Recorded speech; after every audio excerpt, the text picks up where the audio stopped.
சாதாரண மனிதர்கள் தான், பாவிகளாய் தான் நாம் பிறக்குகிறோம். ஆனாலும் பாருங்கள், கர்த்தர் நம்மை முன்குறிக்கிறார்.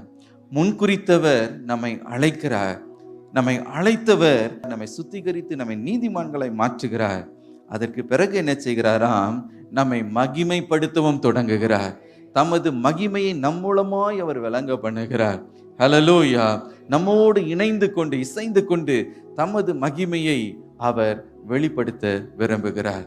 ஆகவே ஏதோ நேற்று முன்றா நேற்று தான் நாம் கர்த்தரை தெரிந்து கொண்டோம், அவரிடத்துல வந்து விட்டோம் என்று நாம் யாருமே நினைக்க கூடாது.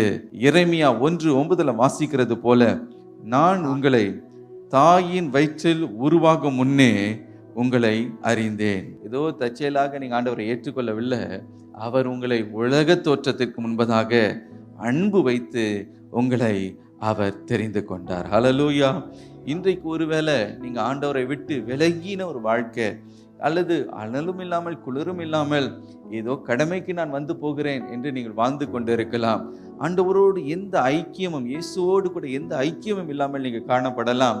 அல்லது அவருக்கும் எனக்கும் பெரிய சம்பந்தம்லாம் ஒன்றும் இல்லை அப்படின்னு கூட நீங்கள் வாழ்ந்து கொண்டிருக்கலாம்.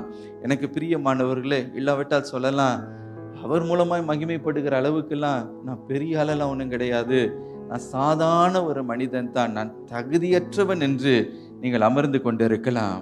ஒன்றை மறந்து போகாதீங்க, நீங்கள் முன்குறிக்கப்பட்டவர்கள். ஹல்லேலூயா!